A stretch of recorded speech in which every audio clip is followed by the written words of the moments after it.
cette année, nous avons décidé de dédier ces entretiens d'été à l'amour, et si nous parlions d'amour.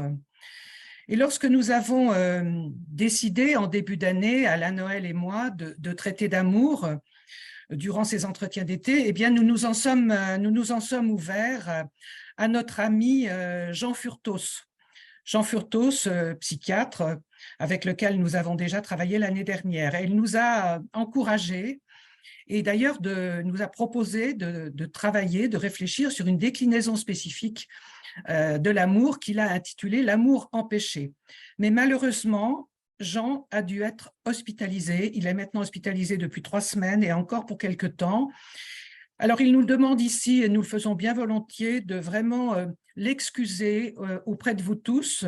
Et bien évidemment, un jour ou l'autre, je ne sais pas s'il peut nous regarder depuis l'hôpital, mais un jour ou l'autre, nous lui donnerons la parole pour qu'il vienne nous parler de l'amour empêché, parce qu'au bout du compte, on ne sait pas trop ce que c'est, et on sera très heureux de le découvrir.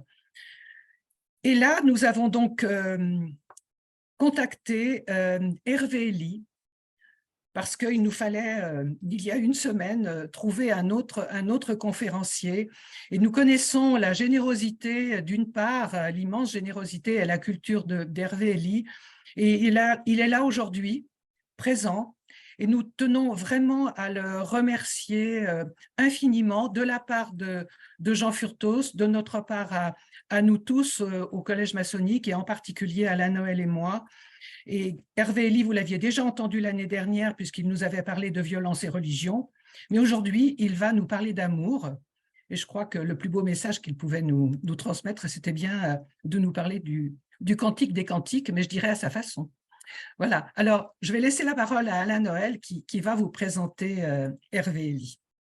À toi, Alain Noël. Merci Marie-Thérèse, bonjour à tous, heureux de vous retrouver si nombreux.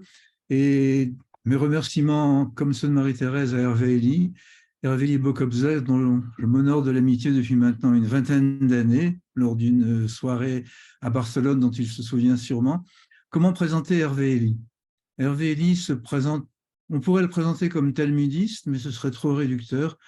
Il a une formation talmudique et rabbinique en France, aux États-Unis et en Israël. Il a publié plusieurs ouvrages en hébreu consacrés au Talmud et aux sages d'Israël. Il est membre du comité interreligieux pour une éthique universelle. Il est enseignant auprès de la communauté juive libérale de France et il intervient dans de multiples débats qui touchent aux problèmes interreligieux. Et surtout, il développe de multiples interprétations possibles symboliques du texte biblique, ce qui nous est fort intéressant. Il vous parlera à la fin de la conférence de ses nombreuses publications qui sont sur le flyer et il y en aura d'autres. Pourquoi avoir choisir le Cantique des Cantiques?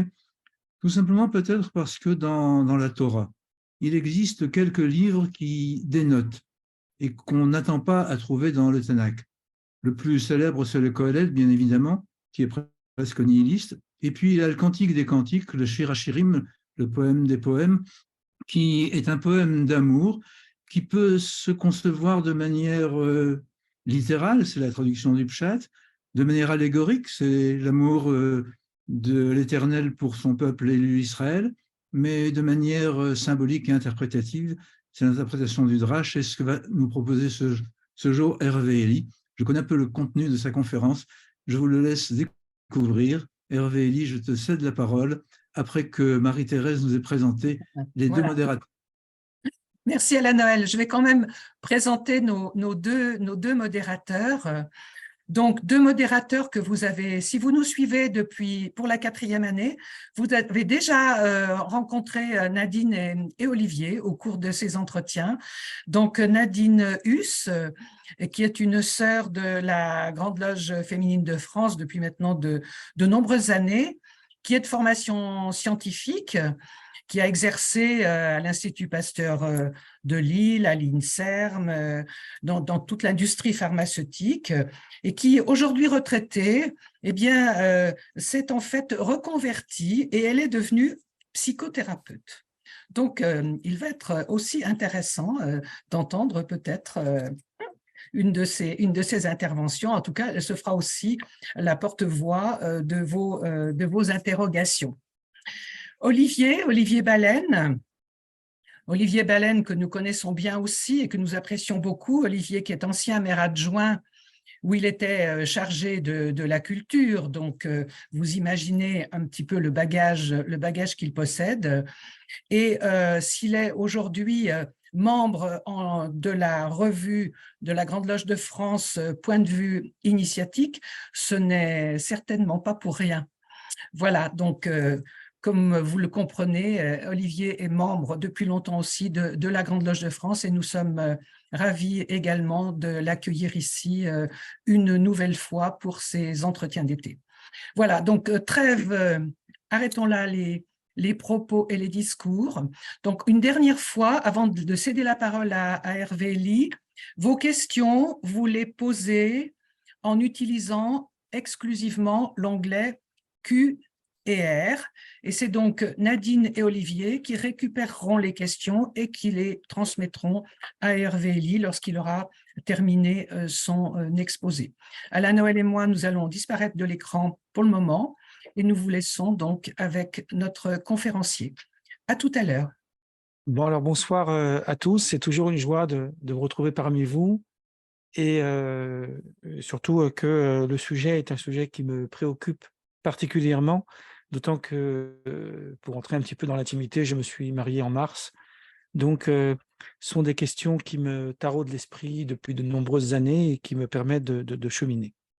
Donc, je voudrais introduire la conférence, enfin la causerie, le débat, disons, par deux éléments essentiels. Le premier élément, c'est le titre que j'ai choisi, qui s'appelle « Et elle te dominera », avec le « L » entre crochets et un point d'interrogation, qui fait écho au verset de la Bible dans la Genèse qu'on va aborder tout à l'heure, « Et il te dominera », et qui tout d'un coup m'a permis de constater que le Cantique des Cantiques est un antidote à ce qu'on appelle la faute originelle. Bon, si tant est de dire qu'il y a une faute originelle, mais on va prendre cet élément. Et le deuxième élément que je voudrais aborder, je dis souvent que pour dépasser, il faut passer. Autrement dit, on ne peut pas dépasser l'écriture, on ne peut pas dépasser un texte, on ne peut pas dépasser une idée, si on n'a pas d'abord compris les rouages de cette idée et en quoi, dans l'interne même de l'idée qu'on retrouve, se trouve son propre dépassement. Autrement dit, il n'y a pas à être choqué sur des éléments de discours qui sont archaïques. Il faut entendre ici le terme d'une façon complètement neutre et absolument pas péjorative, parce que l'archaïsme est fondateur de ce qui va suivre. Et donc, automatiquement, on ne peut pas comprendre l'évolution du monde si on ne tient pas compte des strates qui ont fait cette évolution.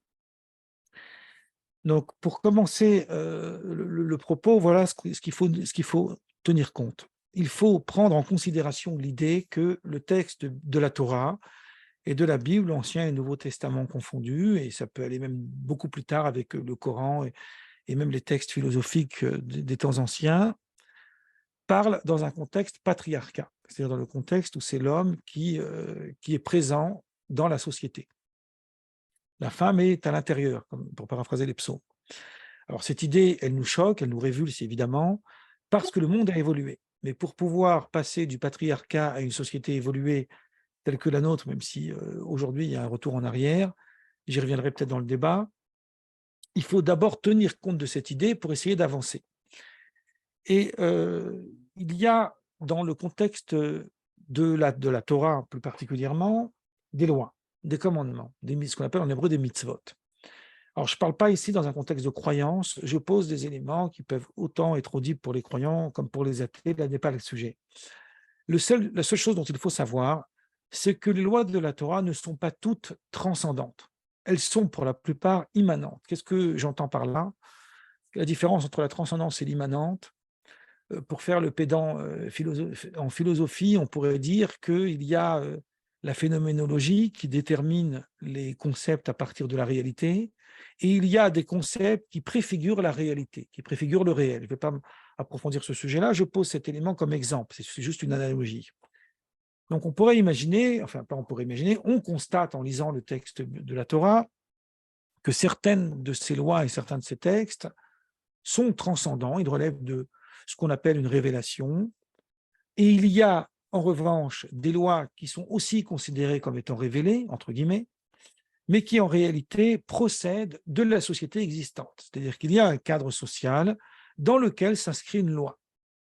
Et toute la loi, d'une façon générale dans les sociétés, je ne parle pas ici de religion, mais je parle vraiment dans un contexte sociétal, elles sont, pour paraphraser Deleuze, phénoménologiques, c'est-à-dire qu'elles existent à partir de situations existantes, et ça a fini par créer des lois.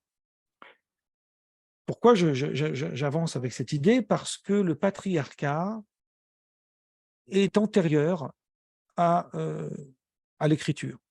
Il n'est pas postérieur. La Torah n'invente pas le patriarcat. Elle situe son texte dans une logique patriarcale.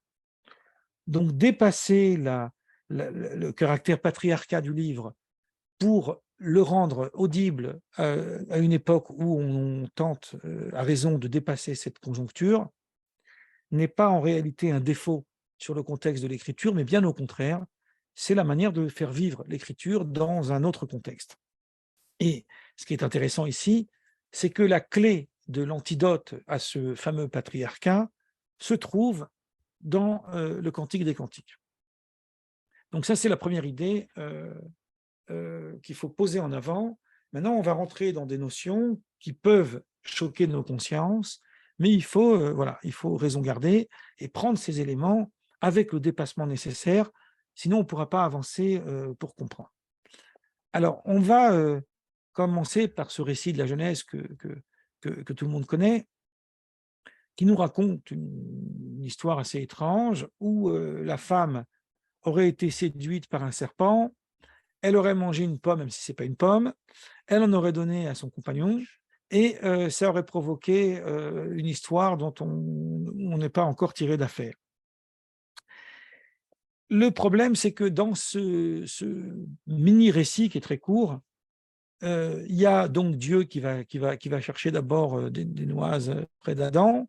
Adam, il va le renvoyer à sa femme, hein, comme d'habitude, et sa femme va l'envoyer au serpent. Et à la fin, le bon Dieu va donc, bon entre guillemets, il va donc donner à chacun une série d'éléments qu'on pourrait considérer comme étant des malédictions. Et à la femme, on va s'intéresser à ce qu'il dit à la femme, dans Genèse 3, 16, il dit « J'aggraverai tes labeurs et ta grossesse, tu enfanteras avec douleur. » Et le plus important, c'est la suite, c'est la phrase que je vais dire maintenant. « Ta passion t'attirera vers ton époux et lui te dominera. » Donc là, on a clairement la description du patriarcat. Alors, je n'aurai pas le temps de rentrer dans tous les détails techniques de ce propos, mais je vais quand même résumer un petit peu ce qui a été dit dans les commentateurs à ce sujet. Quand on prend ce verset, ta passion t'attirera vers ton époux et lui te dominera, on a l'impression d'avoir deux idées. Ta passion t'attirera vers ton époux et lui te dominera. Alors, il y a différents commentateurs. Certains commentateurs considèrent que ces deux idées distinctes, on pourrait dire ces deux malédictions, et d'autres commentateurs disent que ce n'est qu'une seule. Alors, par exemple, le commentaire de Rachi, lui, nous dit que le problème, c'est que la femme, elle est dépendante de son mari, de son époux, parce qu'elle a un désir pour lui qu'elle ne peut pas exprimer, et donc elle est sujette à une dépendance. Ce qui fait que pour pouvoir atteindre ce désir, l'homme, elle accepte en fait la domination de l'homme sur elle. Voilà en gros ce qu'il explique. D'autres, comme Ibn Ezra par exemple, ils reprennent le mot hébreu, ta passion, teshukater. La teshuka, on traduit par passion, c'est un désir très fort en fait. Lui, il dit en fait la passion, ça peut aussi être traduit par la notion de volonté. Donc pour lui, il y a deux éléments ici. Il y a un élément qui est le fait que la femme a une passion pour son mari, Et il y a un deuxième élément, c'est qu'elle est à son écoute. Il traduit donc Teshuka par son écoute. Donc elle est à son écoute, ça veut dire qu'elle devient, elle est à son service. Voilà un peu ce que le verset veut dire. Donc la femme est au service de l'homme. Voilà, le contexte patriarcat, on le pose. Hein. Et ensuite, il y a un troisième commentateur, et après je vais m'arrêter là pour la série de commentaires, sinon ça serait trop long, qui est le commentaire de Rabbi Moshe ben Nachman, dit Nachmanide, qui vivait au pays catalan et qui est mort en 1270.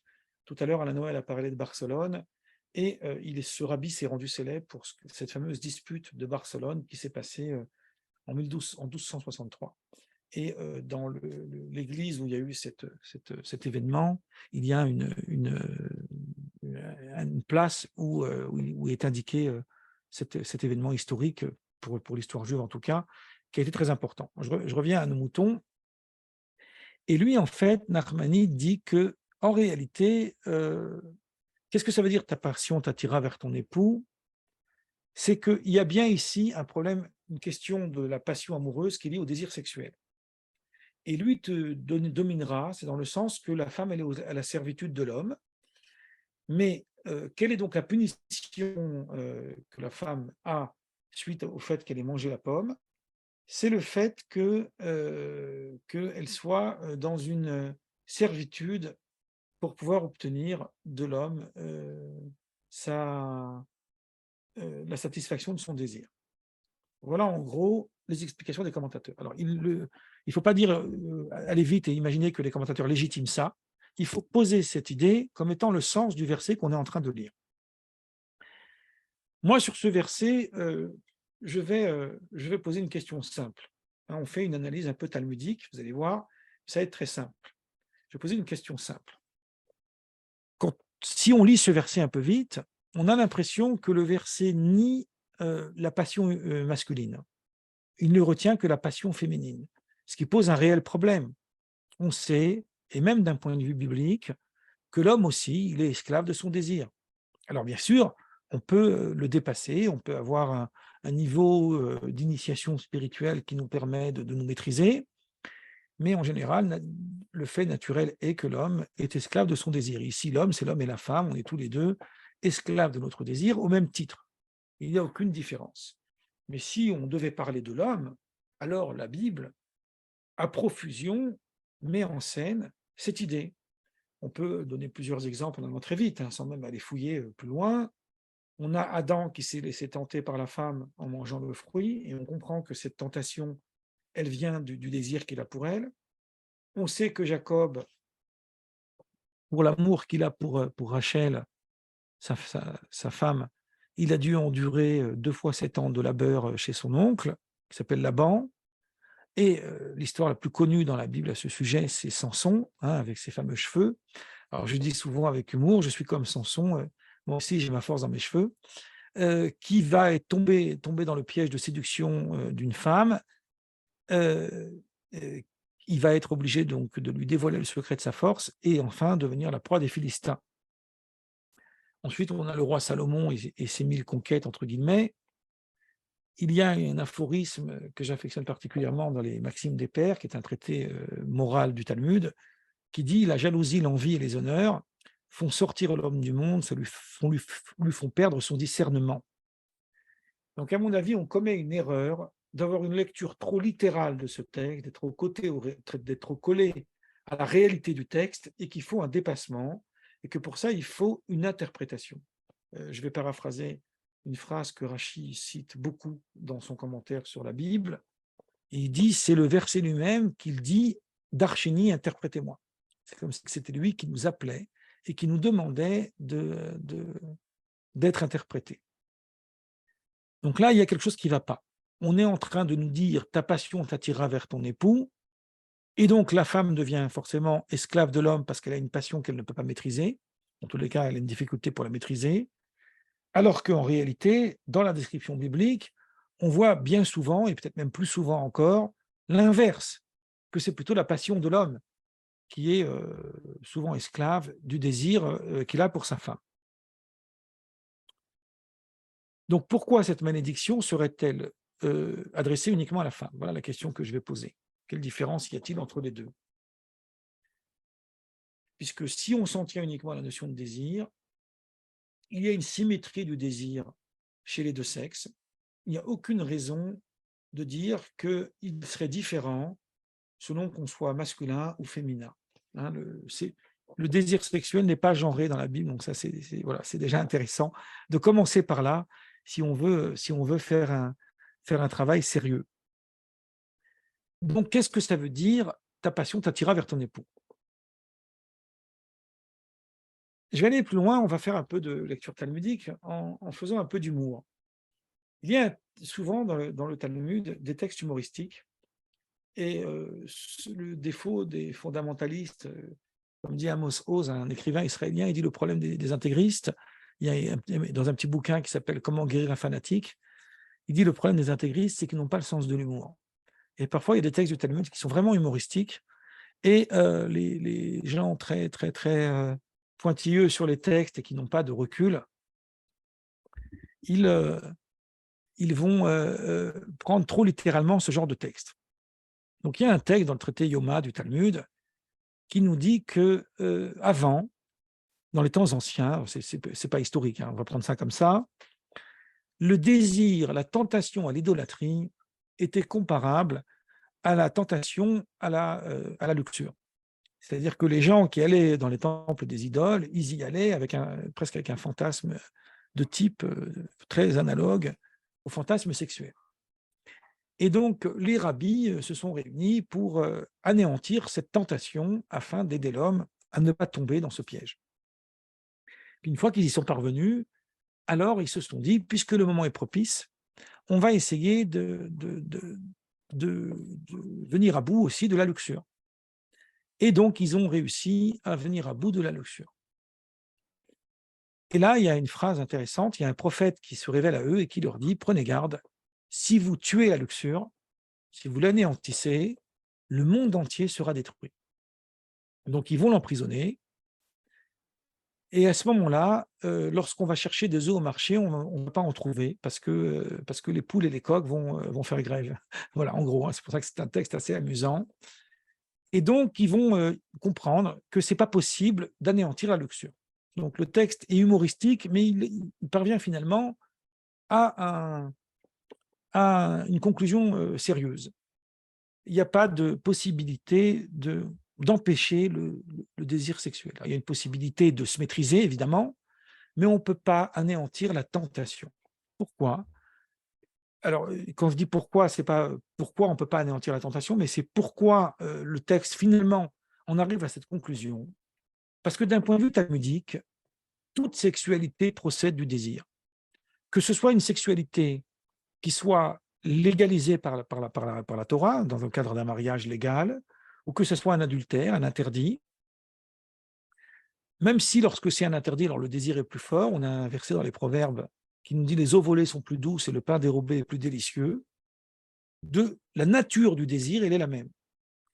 Et c'est pour ça qu'il y a un texte dans le Midrash assez édifiant qui nous raconte que quand on lit le récit de la création, on s'aperçoit que chaque jour où Dieu crée certains éléments, il est écrit dans le texte « il fut un soir, il fut un matin, jour 1, etc. » Et puis de temps en temps, le verset affirme « et Dieu vit que c'était bon ». En hébreu, « Vayar Elohim kitov », Dieu vit que c'était bon.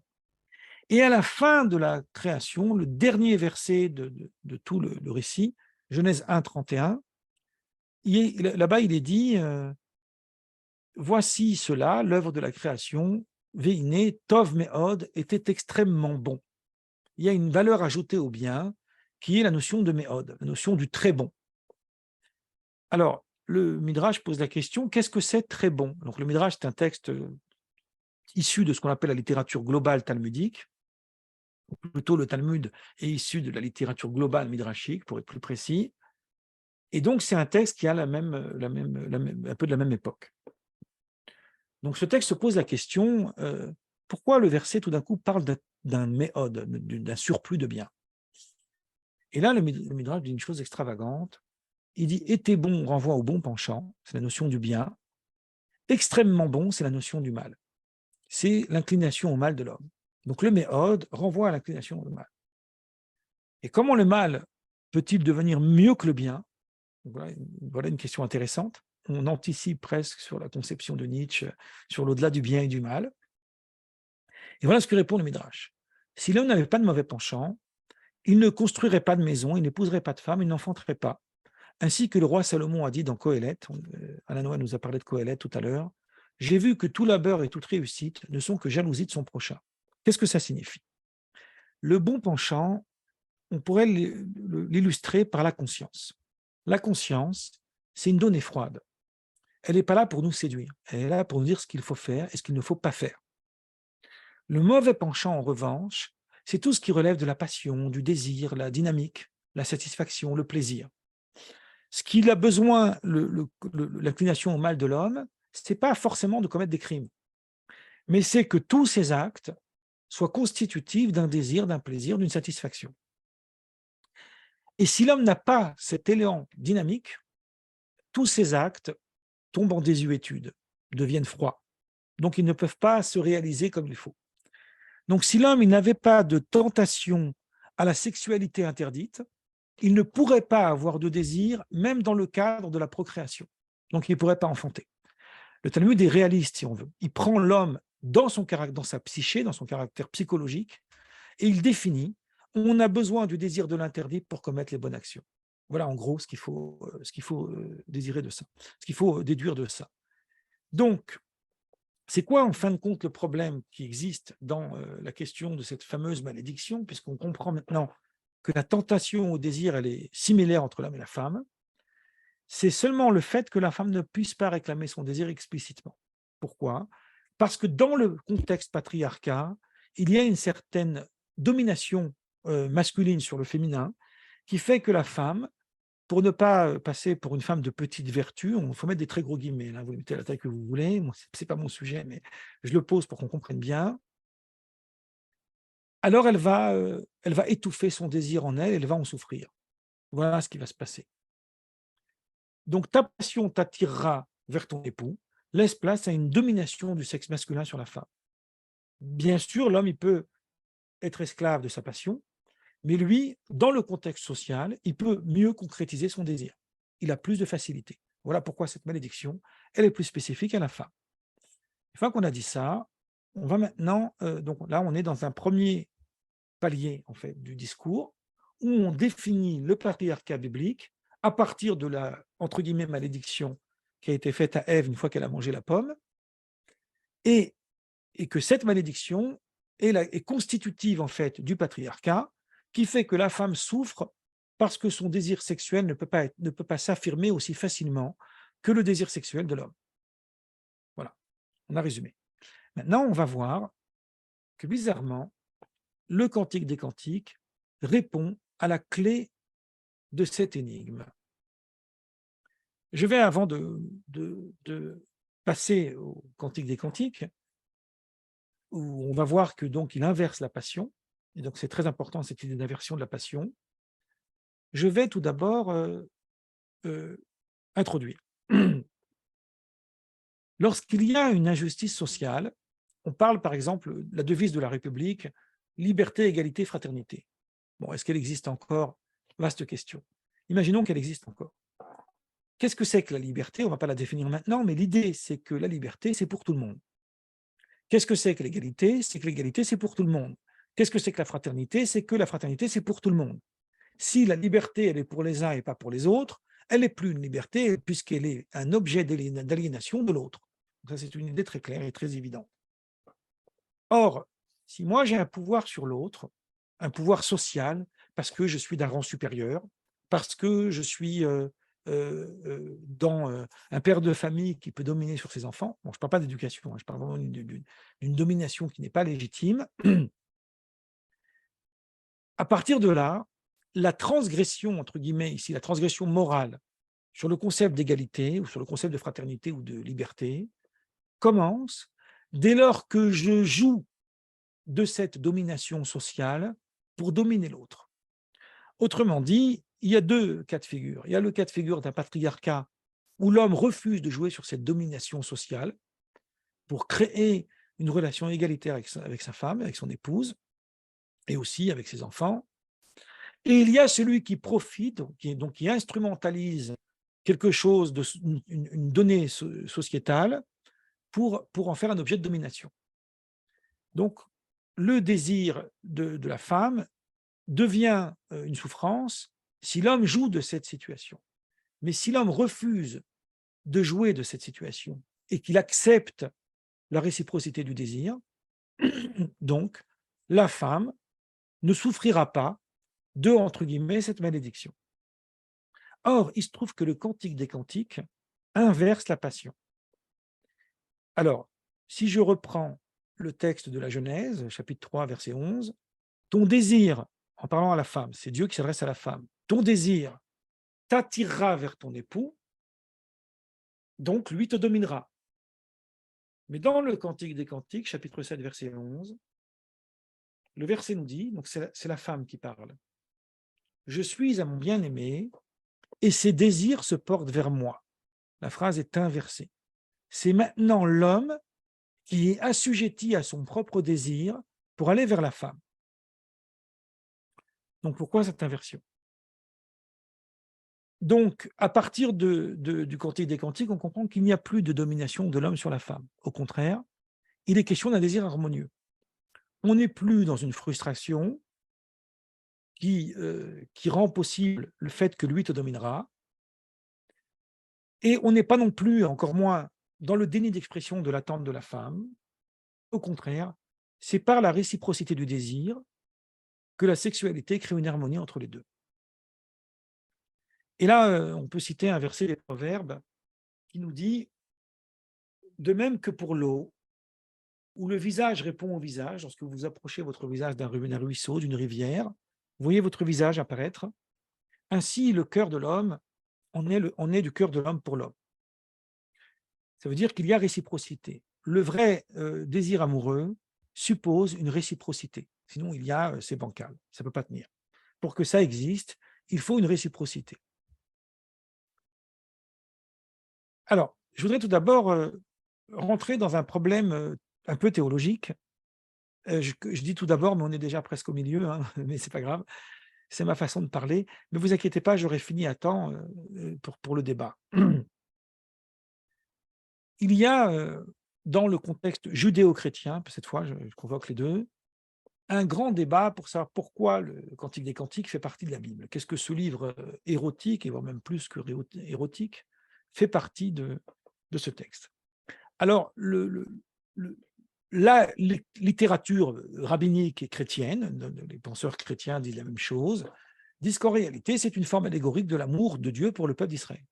Bon, ça, c'est ce que Alain Noël nous a dit tout à l'heure. Donc, il n'y a pas de littérature, a priori, érotique dans ce texte, puisque c'est une allégorie. Il y a eu dans le Talmud un vif débat pour savoir s'il fallait inclure le Cantique des Cantiques dans la littérature biblique. Et il y a un passage dans le Talmud assez violent qui dit « Celui qui lit un verset du Cantique des Cantiques comme un chant, c'est-à-dire comme un chant érotique, apporte calamité au monde. » Et pourquoi on l'a inclus justement dans la Bible? Parce que les rabbins nous ont expliqué le sens de ces paraboles au niveau spirituel. Mais on a un aphorisme de Rabbi Akiva, qui est du IIe siècle, qui est un des plus grands maîtres de la Mishnah, donc de la première partie des sages du Talmud, dans un traité qui s'appelle Yadaïm, qu'on traduit par les mains. Et il dit cette phrase, « La totalité du monde n'a pas autant de valeur que le jour où le Cantique des Cantiques fut donné à Israël. Si tous les ouvrages de la Bible sont saints, le Cantique des Cantiques, c'est le saint des saints. » Or, il se trouve que, là je suis uniquement dans un point de vue théologique, on est en train de faire ici une grave erreur de lecture. Jamais, nulle part, le texte nous dit que le Cantique des Cantiques n'est pas une œuvre érotique. La question qui est posée, c'est qu'est-ce qu'une œuvre érotique a à faire dans la Bible? Et pour répondre à cette question, on va dire, parce que l'œuvre érotique illustre, par allégorie, l'amour de Dieu pour Israël. Donc dans ces cas-là, ça peut être inclus dans la Bible. Or, qu'est-ce que c'est qu'une allégorie? L'esprit humain a besoin de décalage pour comprendre une idée. C'est-à-dire que lorsque j'explique A à une personne, à la lettre A, une idée que je vais appeler A, et qu'il n'arrive pas à la comprendre, je vais convoquer B pour me servir de B comme une illustration. Donc B devient la parabole de A. Mais en réalité, B n'est pas plus la parabole de A que A est la parabole de B. Si on prend l'inverse, si en réalité c'était B que j'avais envie d'expliquer à l'autre et qu'il n'arrivait pas à comprendre, et bien dans ces cas-là, je prendrais un A comme l'illustration. Autrement dit, une illustration, une allégorie, une métaphore ne vaut que si elle fait va et vient. Si la description du Cantique des Cantiques sur l'amour érotique du couple n'est pas réelle, donc elle ne peut pas illustrer l'amour de Dieu pour le peuple d'Israël. Pareil, si l'amour de Dieu pour le peuple d'Israël n'est pas réel, donc il ne peut pas être le miroir de l'amour érotique.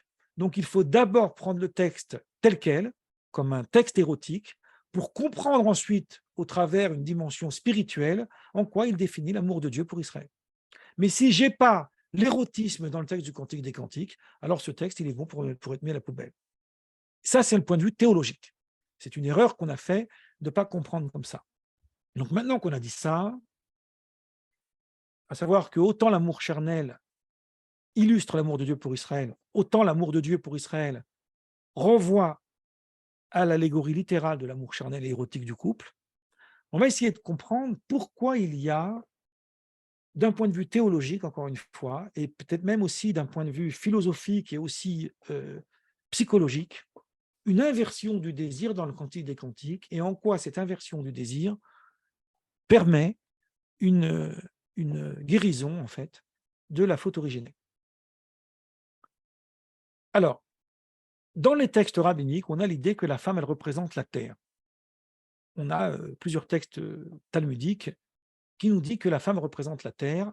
C'est basé, là encore, sur un verset du Cantique des Cantiques qui dit « ma sœur épouse ». Alors, la sœur ici, ce n'est pas la sœur dans le sens incestueux, c'est un degré du rapport amoureux. Dans le rapport amoureux, il y a plusieurs degrés qui sont décrits dans le Cantique des Cantiques. Une autre fois, j'aborderai ça si vous voulez. Et la sœur, c'est un des degrés du rapport amoureux.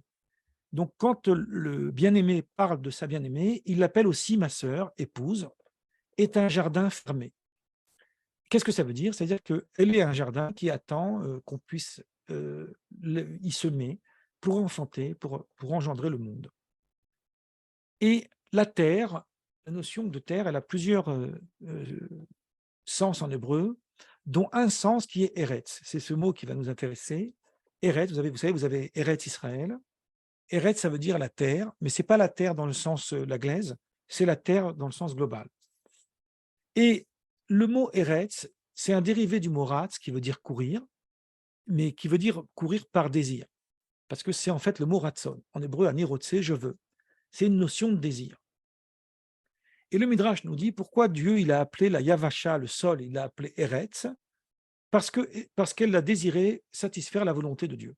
C'est-à-dire qu'elle a accepté la mission qui lui était conférée par désir. Donc, les deux versets, dans l'idée de ce qu'ils viennent exprimer, c'est-à-dire celui de la Genèse, où il parle de la passion de la femme pour l'homme, et celui du Cantique des Cantiques, qui parle de la passion de l'homme pour la femme, on peut uniquement les comprendre si on crée cette relation entre l'homme et la terre. Donc, il faut relier le lien entre le rapport que l'homme il a avec la terre et le rapport que l'homme il a avec le désir amoureux. Alors, il y a une phrase amusante dans le Talmud qui dit que, parce que ce qui est marrant, c'est que cette phrase du Talmud, c'est une phrase universelle, puisqu'on le dit aujourd'hui, on parle de conquête féminine, vous connaissez cette expression.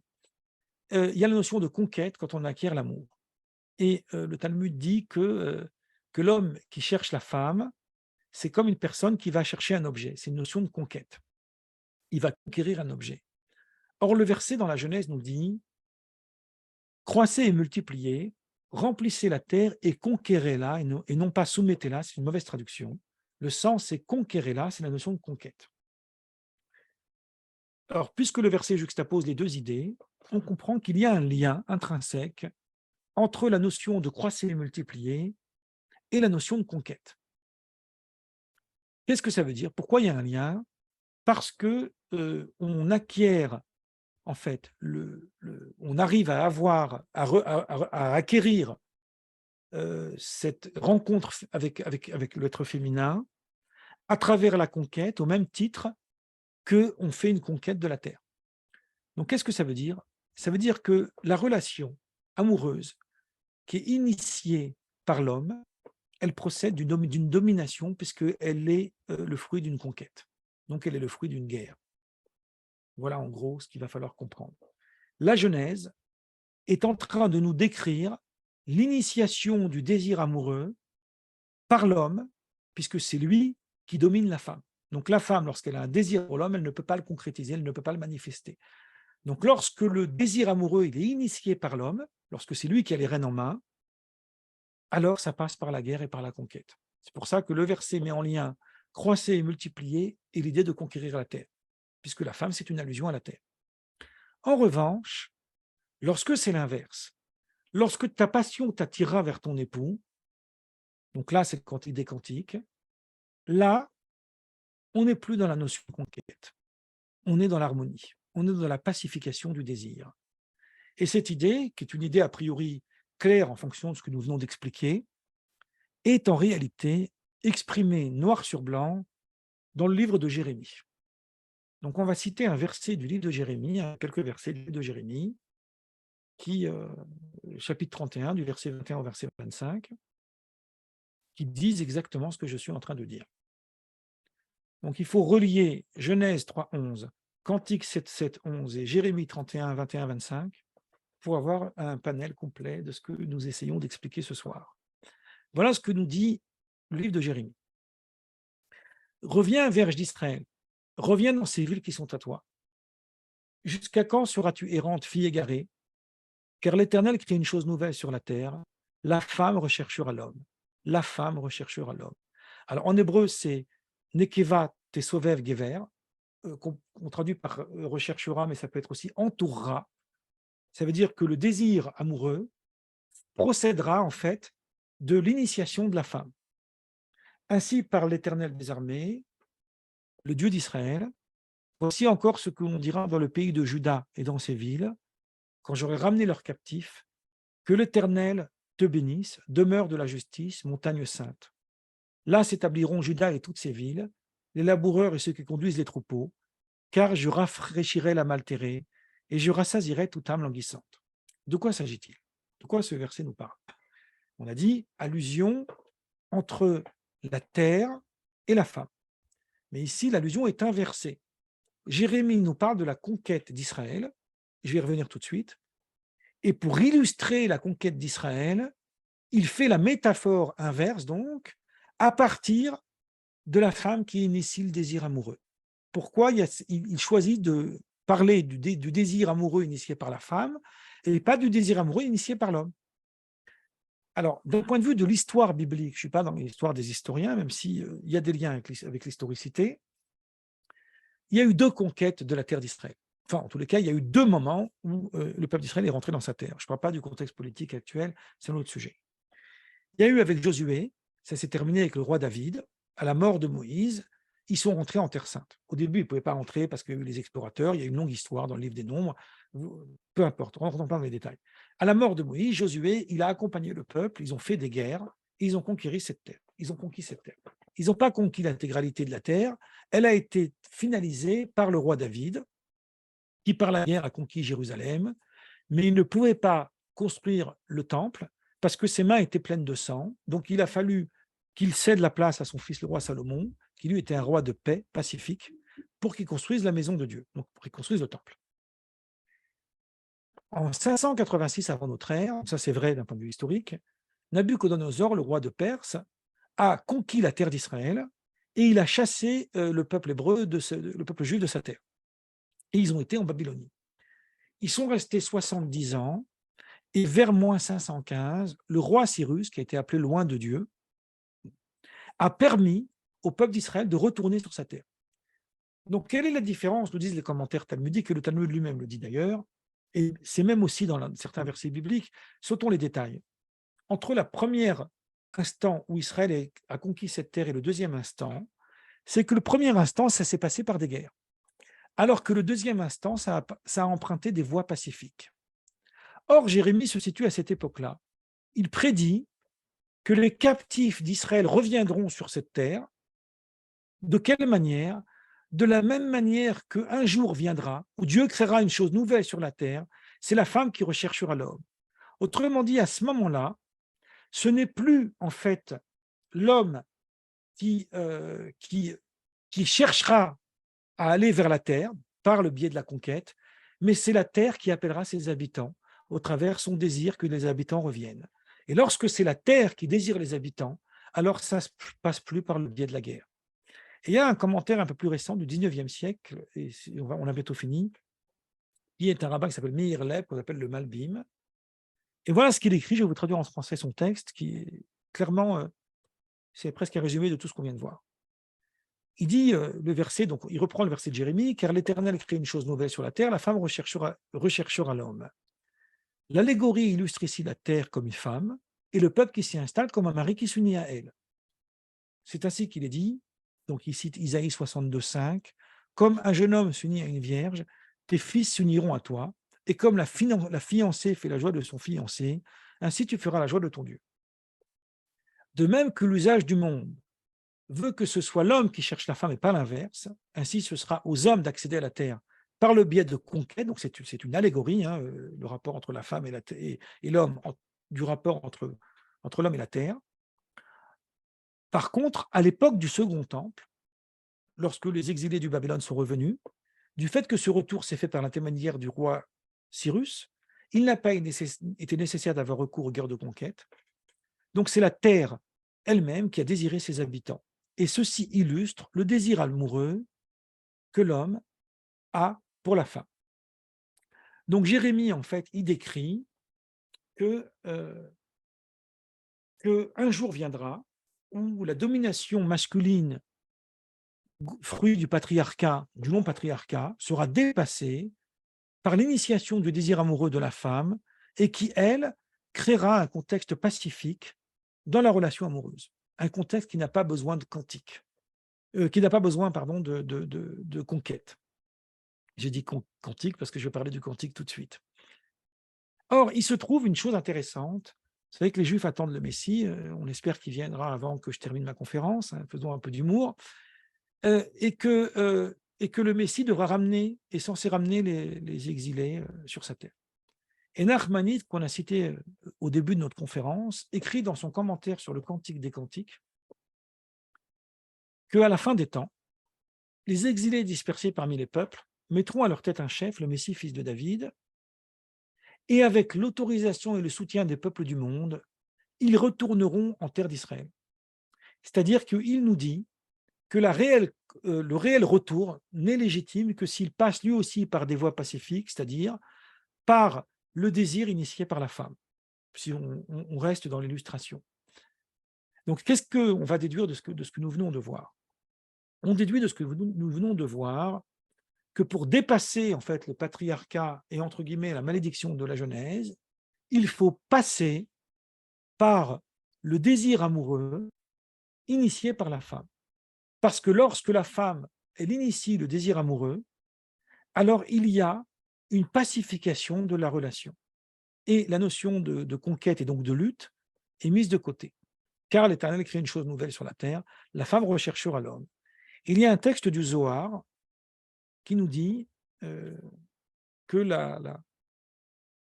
le Cantique des Cantiques, il a réparé la souillure que le serpent a provoquée à Adam et Ève après qu'ils aient consommé du fruit défendu. Donc il y a donc ici, dans l'expression même du Cantique des Cantiques, les clés pour s'affranchir de la malédiction de la Genèse. Et il y a aussi dans ce texte tous les éléments qui nous permettent de décrire les deux mouvements d'initiation, celle qui va de l'homme vers la femme et celle qui va de la femme vers l'homme.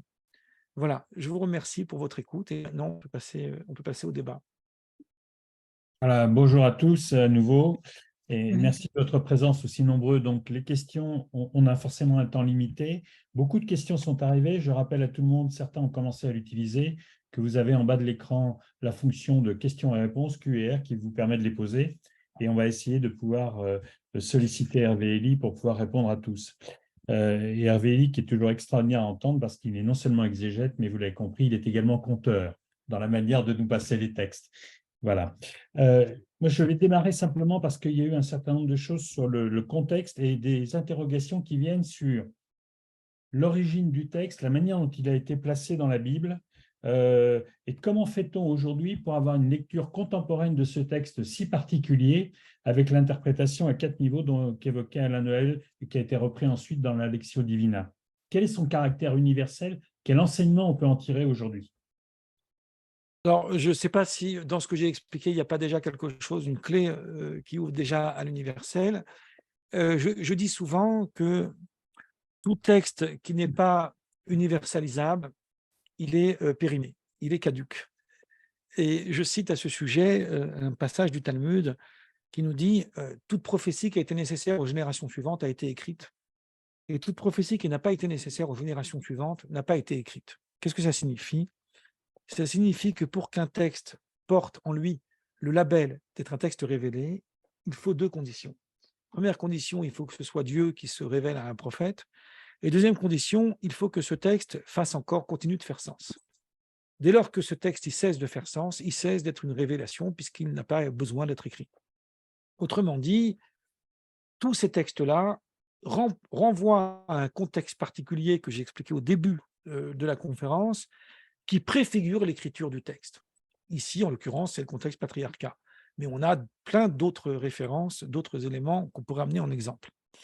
Or, il se trouve que c'est souvent dans les textes les plus obscurs qui littéralement peuvent déboucher vers des dérives d'interprétation. C'est à l'intérieur de ces textes mêmes que se trouvent les clés de sa propre évolution. C'est-à-dire que qu'est-ce que nous dit la Genèse? Elle nous dit que c'est quoi le problème du patriarcat? C'est parce que le désir, il est initié par l'homme. Et le Cantique des Cantiques nous dit, c'est quoi l'antidote? C'est lorsque le désir, il est initié par la femme. Et je crois que là, on a une clé, non seulement vers l'universel, mais c'est une idée qui est atemporelle, puisque dans le désir amoureux, il y a ces 2 éléments qui sont sans cesse en tension dans la rencontre amoureuse et qui nécessitent d'y prêter attention si on veut construire une histoire sur le long terme. Voilà en gros ce que je peux dire. Après, il y a beaucoup de questions. Je ne sais pas si je peux répondre à tout, on verra. Voilà.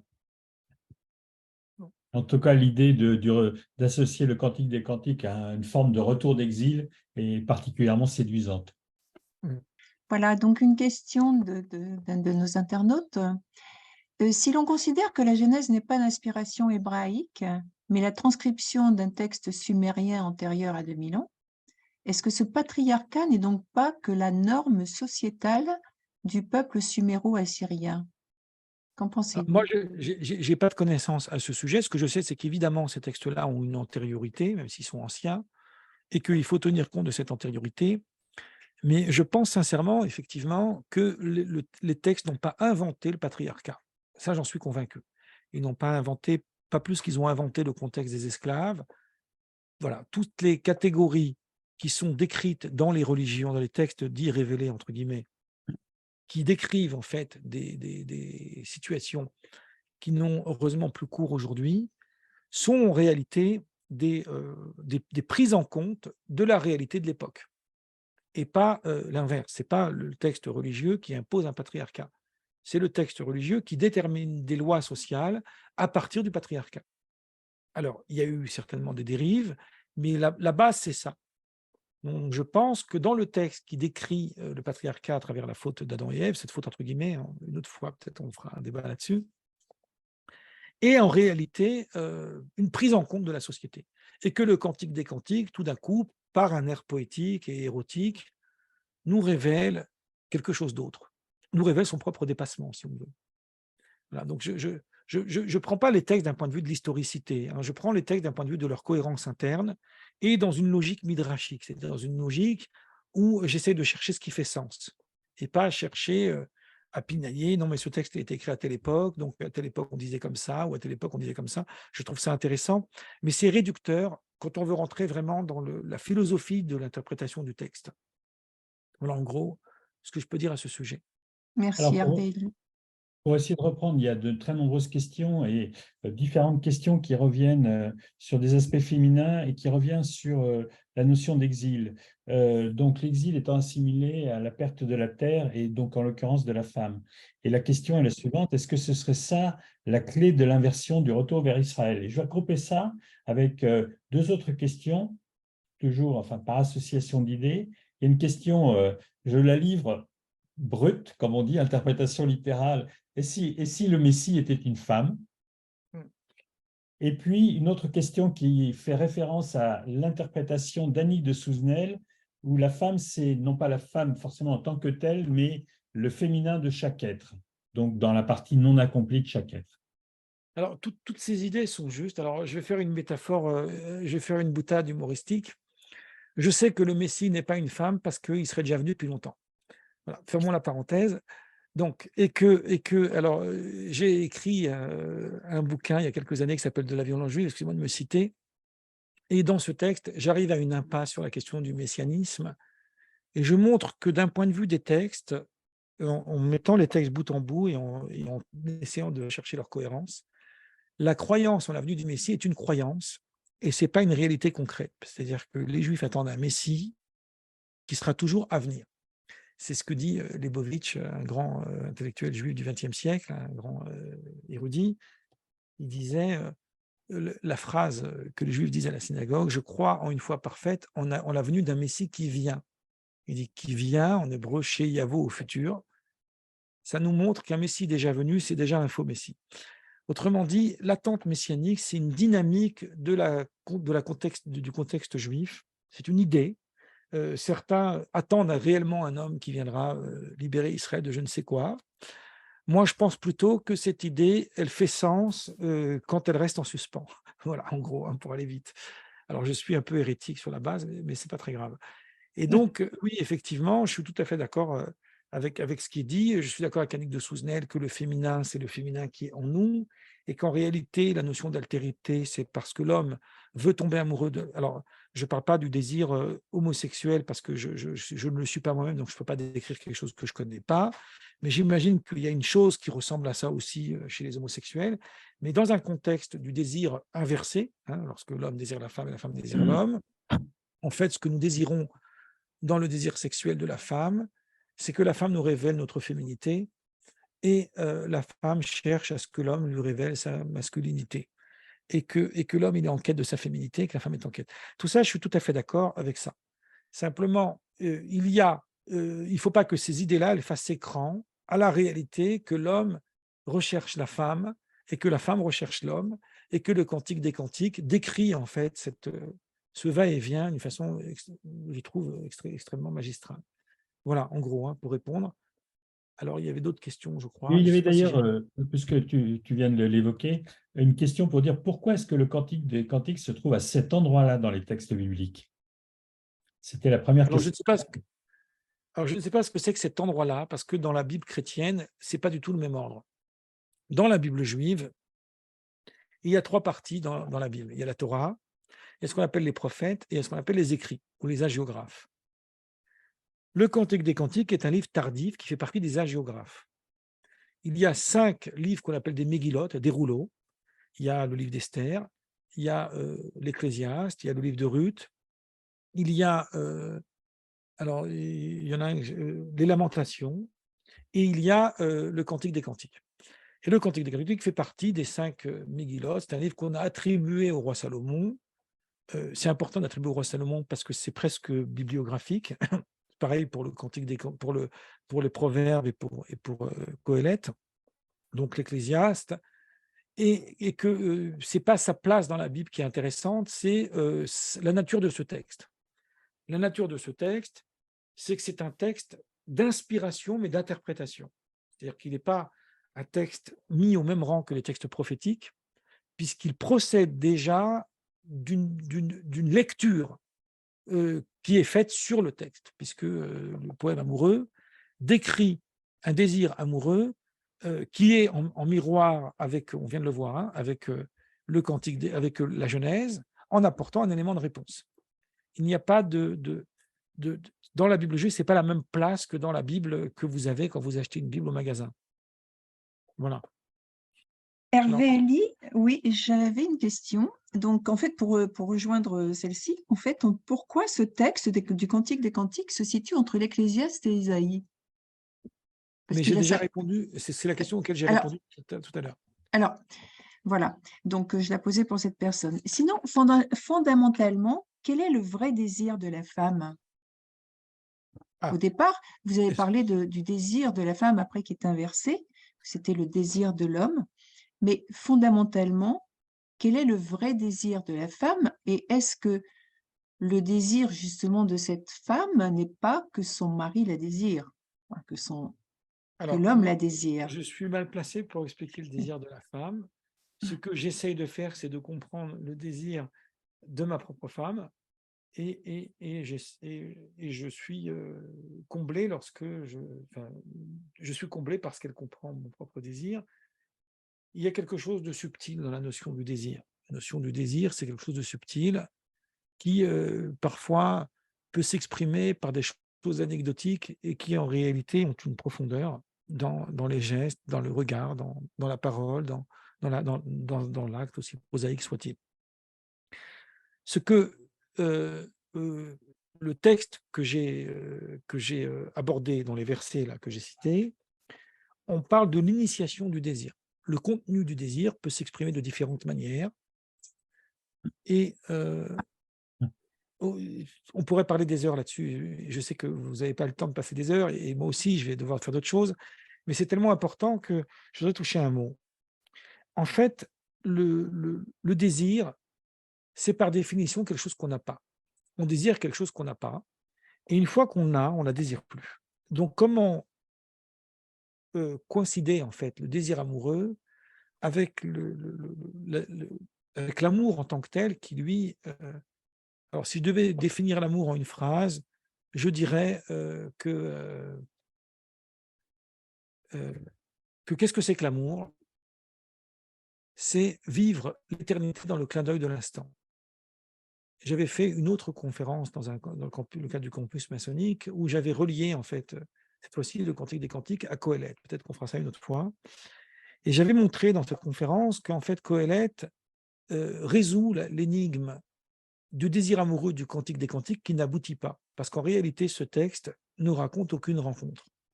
Il raconte un désir de rencontre qui ne se fait pas. Il faut lire le chapitre 5 du Cantique des Cantiques pour comprendre ce que je dis. Et qu'en réalité, pourquoi il ne peut pas se concrétiser? Parce que tout désir n'existe pas une fois qu'on l'a acquis. Et pour que le désir existe une fois qu'on l'a acquis, il faut déplacer le désir. Comment? En cessant de le percevoir comme un objet à atteindre, mais en le percevant non pas comme un but, mais comme un chemin qui existe déjà à l'intérieur de nous. Et c'est ce que fait Coëlette, parce que le but de Coëlette, c'est de nous dire, en fait, que tout désir et tout plaisir dans la vie, et aussi le désir amoureux, puisqu'il parle aussi du désir amoureux, le Coëlette, procède en fait d'une prise en compte du caractère éphémère de la vie terrestre. Et que le but de la vie terrestre, c'est d'atteindre le bonheur, c'est d'être heureux. Et il y a cette phrase sublime dans Coëlette, qui est pour moi la phrase la plus sublime de toute la Bible. À quoi servirait-il à l'homme de vivre 2 fois 1000 ans s'il n'a pas su ce que c'est que d'être heureux? Autrement dit, être heureux, c'est dépasser l'attente, alors que le désir amoureux procède de l'attente. Donc c'est ça en fait son paradoxe.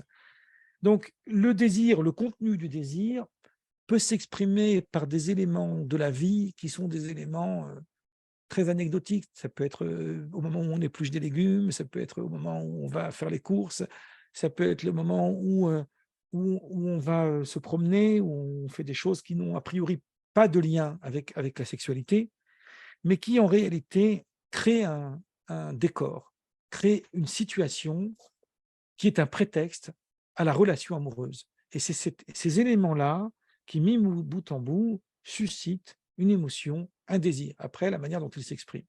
Alors effectivement, lorsque l'homme sait que la femme le désire, alors pour paraphraser la fameuse chanson de Jean Gabin, alors il fait très beau. Et c'est pareil pour la femme, lorsqu'elle sait qu'elle est désirée par son mari, alors il fait très beau. Et là, il n'y a plus de domination, il y a une initiation, Et l'initiation, ça commence par la pacification, ça commence par la paix. Voilà.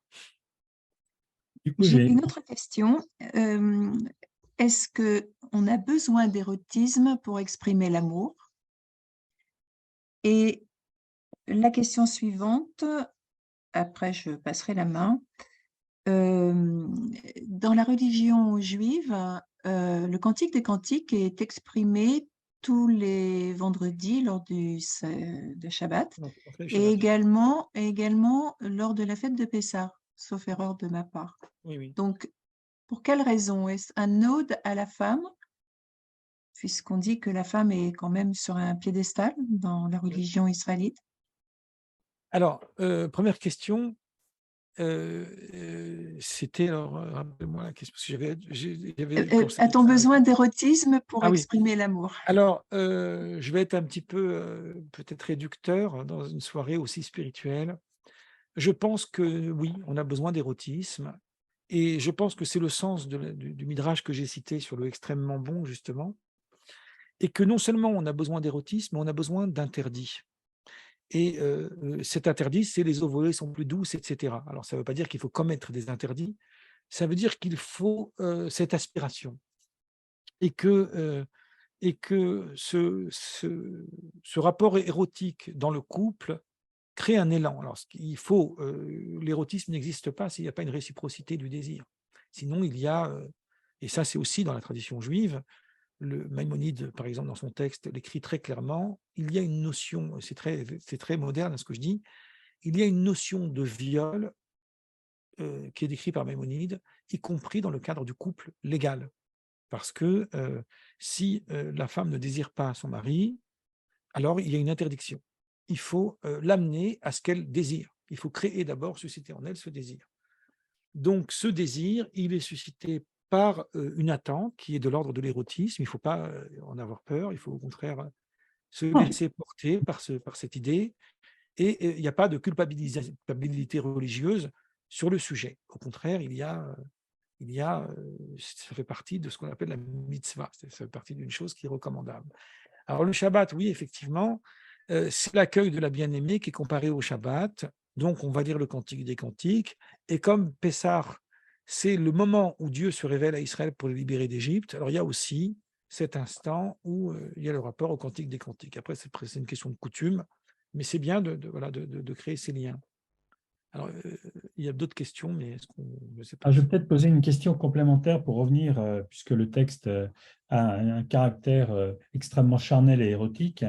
Or, dans l'amour, il y a tout un tas de dimensions, y compris des dimensions de sublimation, et que la métaphore qui était évoquée du Cantique des Cantiques, c'est la relation à l'éternel, disons. Comment se fait-il qu'on doive, pour évoquer la relation à l'éternel, dans ce qu'elle a de sublime, passer par un texte qui, lui, est extrêmement charnel? Alors, comment se fait-il que pour décrire l'amour de Dieu pour Israël, c'est ça? Il faut passer Oui, par on un passe texte par un charnel. texte aussi charnel. Alors, je vais répondre tout simplement parce qu'il y a plusieurs degrés dans l'amour. Le plus haut degré de l'amour, c'est le désir amoureux. C'est l'amour érotique. Il n'y a pas de plus haut degré que ça. Alors, je vais peut-être attirer les foudres de guerre. Il n'y a pas de plus haut degré d'amour que ça. On a parlé de celui qui devait intervenir à ma place sur l'amour empêché, je crois. J'ai oublié son nom, malheureusement. Je lui souhaite une meilleure santé. Il s'agit de Furtos. Jean Furtos. Jean Furtos. Alors, je ne peux pas le citer parce que je ne sais pas ce qu'il aurait voulu dire. C'est une idée intéressante. Mais c'est un contexte psychologique. Il voulait parler de psychologie. Et je pense profondément, alors je ne suis pas du tout psychologue, donc il faut mettre des grosses réserves sur ce que je dis, que quand il y a un réel rapport amoureux entre l'homme et la femme, on n'a plus besoin de thérapie. La thérapie, elle est là. Lorsqu'il n'y a pas une complétude, cette notion de ma complète, puisque on avait parlé il y a ma sœur dans le Cantique des Cantiques, mais il y a aussi ma complète, tamati, qui veut dire celle qui m'apporte la complétude. S'il n'y a pas cette notion de complétude et qu'il y a une déchirure au sein du désir amoureux, donc c'est très subtil parce que ça peut être destructeur, là, on peut tomber dans les maladies psychologiques les plus terrifiantes, les plus terribles. Pour faire une analogie kabbalistique, dans l'arbre des séphirotes, vous savez que l'arbre des séphirotes, ça décrit en fait la relation sexuelle entre le pôle masculin de Dieu et le pôle féminin. C'est ça les sphirotes. Et avant la royauté c'est la dernière des sphères, il y a la sphirate Yesod, qu'on traduit par le fondement, qui est illustrée dans la Kabbale par la sexualité. La sexualité engendre, donc elle engendre la royauté. Dieu devient roi après la sexualité, après l'acte sexuel d'engendrer. Et pourquoi on le décrit par le Yesod? Parce que c'est le fondement de l'être. Donc il faut que ça se passe bien à ce niveau-là, on va dire. Ça ne veut pas dire que ça veut pas dire que ça doit être bien mécaniquement. La mécanique ici n'a rien à voir. Hein. C'est le rapport amoureux qui lorsqu'il est dans la complétude, alors il nous permet de surmonter les pires épreuves et les pires difficultés de la vie, alors que sinon, la moindre petite chose devient une épreuve insurmontable.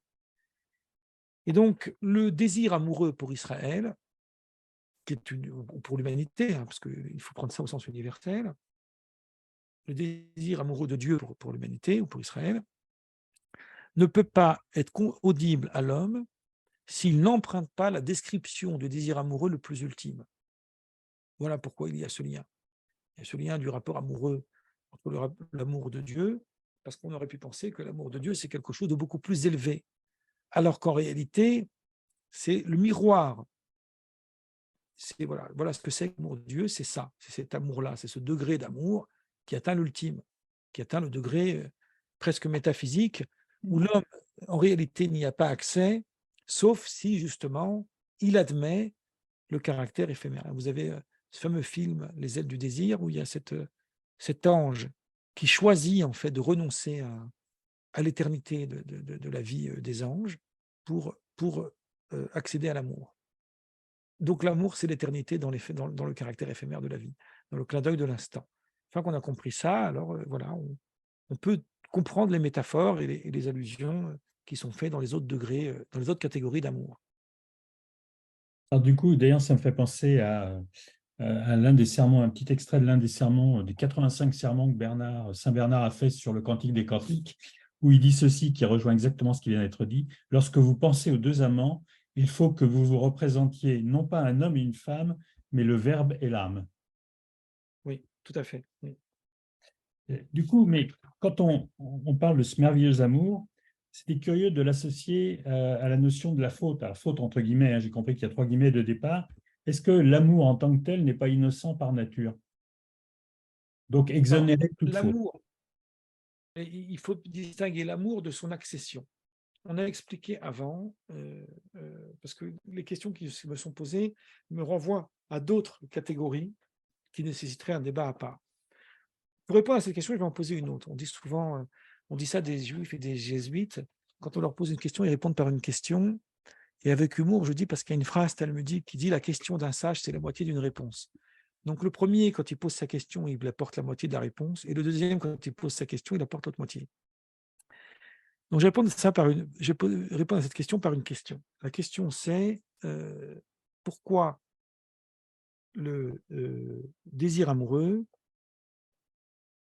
pardon, j'ai un trou de mémoire. Rappelle-moi ta question parce que je sais ce que je vais répondre, mais j'ai eu tout d'un coup. Oui, bien sûr. J'évoquais le fait que l'amour en tant qu'amour était innocent par nature. Ah oui, voilà. Mettre en tant qu'antidote de la faute, voilà. Alors, il y a quelque chose de paradoxal dans ce que j'ai dit tout à l'heure. Dans la question précédente, j'ai dit que l'amour, c'est le degré le plus ultime, c'est l'amour sentimental. Or, l'amour, la définition même de ce mot, c'est la gratuité. C'est très chrétien, mais c'est aussi juif. En hébreu, ahava, ça veut dire donner. C'est une étymologie araméenne, hav, qui veut dire donner, le don. Le don, c'est gratuit. Or, il n'y a pas de moins. Comment on peut admettre l'altruisme dans le désir amoureux, alors que le désir amoureux, il procède d'une attente, il procède d'un intérêt. Sinon, on pourrait tomber amoureux de n'importe qui. Et ce n'est pas comme ça que ça se passe.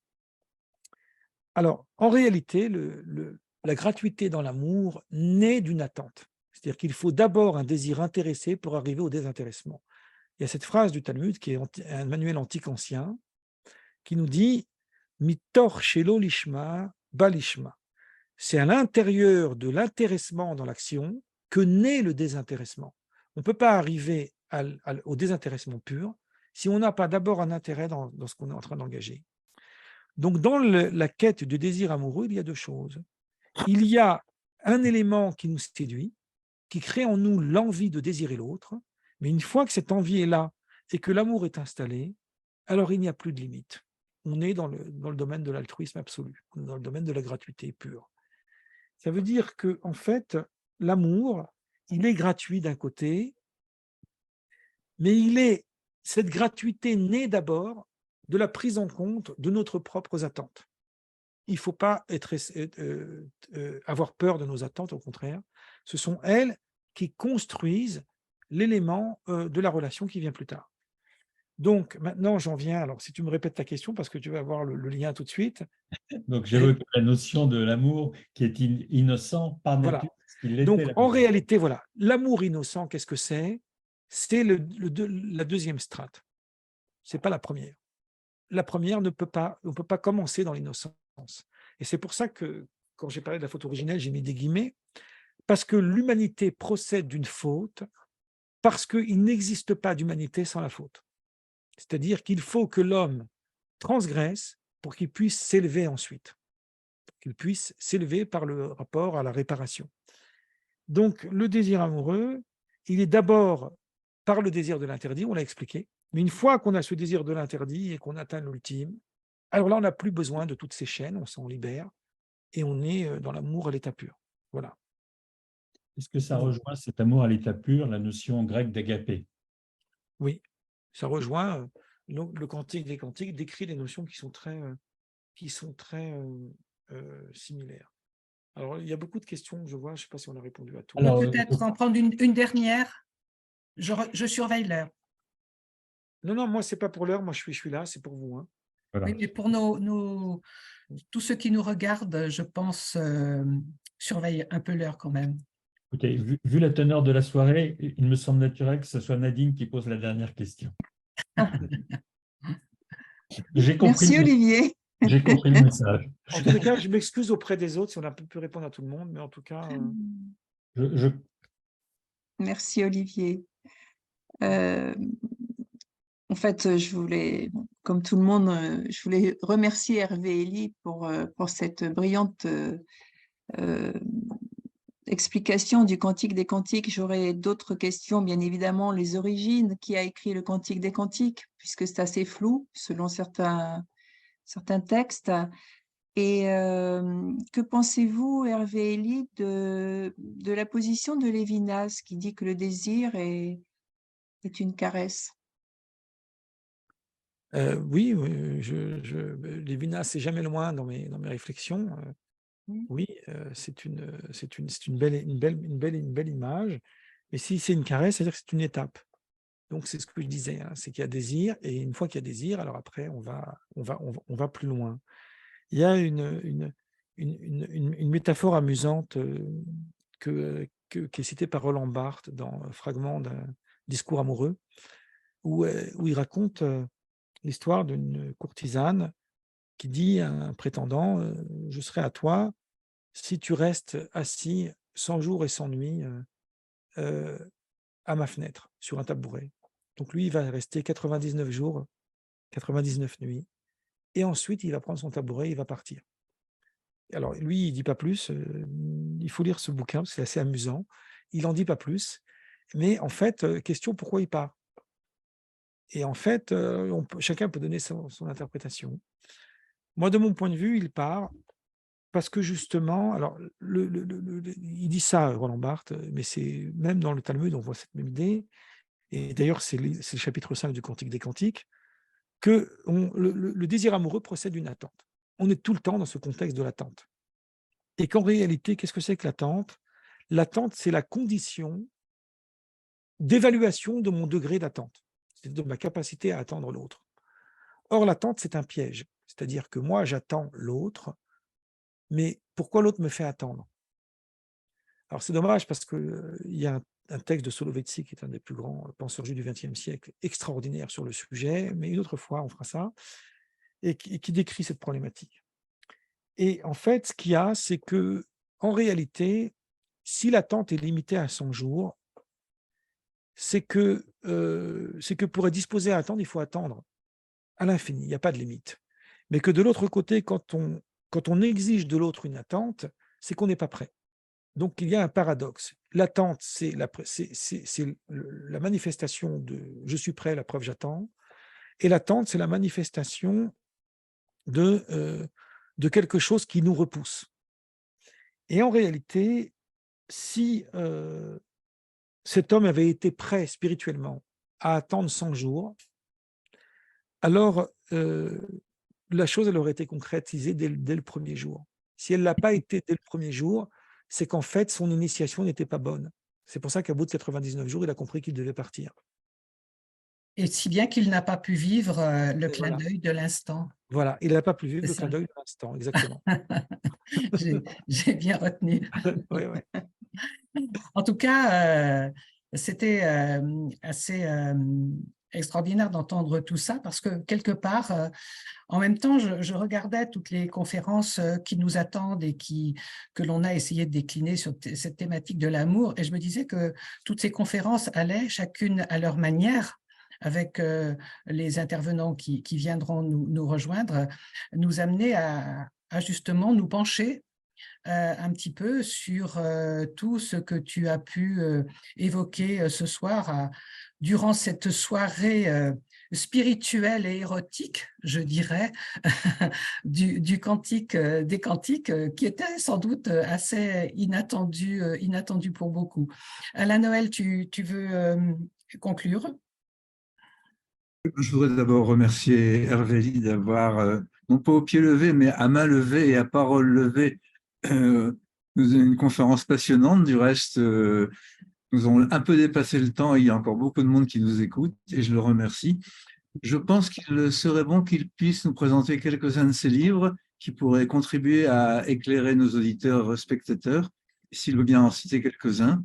Alors, moi, j'avais, voilà, alors, il y a un livre, alors, là, j'ai parlé du dernier, le Jésus ou le messianisme à la lumière de la Torah, qui est sorti en 2023, donc il n'y a pas longtemps. Et il y a aussi un autre livre de la violence juive. S'il y en a qui sont intéressés et qui veulent une dédicace, vous pouvez passer par le réseau et moi, je serai ravi de vous répondre. Et il y a aussi une dernière annonce que je vais faire. Tous les jeudis soirs et le dimanche, je fais une rencontre sur Zoom avec quelques amis qui sont intéressés. Donc, s'il y en a qui veulent voir un petit peu ce que je fais, ils peuvent aussi vous contacter et puis moi, voilà, je leur répondrai. En gros, voilà quoi. Donc, voilà, j'ai fait mon annonce. N'hésitez pas, en tout cas, si vous avez besoin de joindre Hervé Ely et que vous ne savez pas comment faire, vous nous contactez à travers le collège maçonnique, Alain Noël ou moi, il n'y a pas de souci, et on vous donnera son adresse mail et comme ça, vous pourrez rentrer en relation avec lui.